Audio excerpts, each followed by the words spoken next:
왜곡된 정보의 바다에 빠져서 허우적거리는 사람들이 너무 많습니다.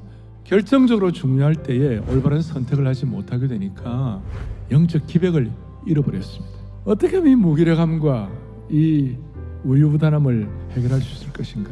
올바른 선택을 해야 할 줄로 믿습니다. 첫 번째 생각할 것은 너희 섬길 자로를 선택하라. 올바른 선택을 하기 위해서는 내가 누구를 섬기느냐가 올바로 선택이 되어야 한다는 것이. 여호수아가 이스라엘 모든 지파를 세겜에 모았다. 여호수아가 그의 마지막 유언, 우선순위 넘버원, 그걸 가지고 이스라엘 백성들에게 지금 말씀하는 거예요. 이 말씀을 잘 들은 이스라엘 백성들은 소중한 순종의 세대가 됐어요.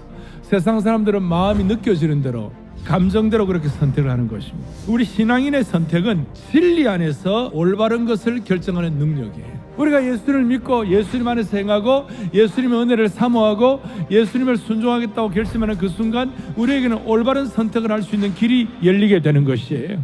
위기의 순간에는 이성보다도 본능이 발동하는 것이에요. 위기의 때에 선택이 여러분들의 거룩한 본능이 되면 그 위기를 은혜롭게 극복할 수가 있는 것이에요. 결국은 여러분들의 선택에 의하여 여러분들의 인생이 결정되는 것이에요. 하나님은 우리를 인격적으로 대우하시고 우리에게 특권을 주신 거예요. 하나님의 형상대로 지음받게 하셔가지고 우리가 자유의지를 가지고 선택하도록 만드신 거예요. 예수님은 다스림 대신에 섬김을 선택하셨어요. 면류관이 아니라 십자가를 선택하셨어요. 넓은 길이 아니라 좁은 길을 선택하셨어요. 두 번째 기억할 것은 선택도 은혜를 받아야 잘할 수 있습니다.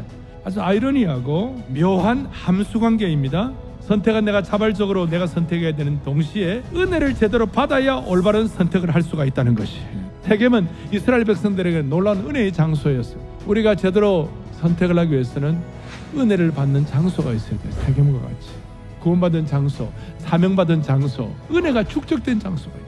그리고 은혜의 찬송도 있어요. 육신적인 선택이 아니라 영적인 선택, 지혜로운 선택을 할 수 있도록 영적인 공간이동을 하도록 만들어주시는 거예요. 홍해 앞에서 정말 절체절명의 인생의 난관 앞에서 부르짖는 상황, 환경 그 자체를 잘만 선택하면 그것이 하나님의 은혜의 통로가 되는 줄로 확신합니다. 그게 은혜라는 걸 알아야 되는 거예요. 우리가 갖고 있는 실력, 재능, 능력, 기술 그걸로 된 것이 아니라 하나님의 은혜로 되었다는 것입니다. 수고하지 않은 땅 그걸 우리에게 허락하시는 거예요. 내가 건설하지 않은 성읍들에서 우리가 살도록 만들어주시는 거예요.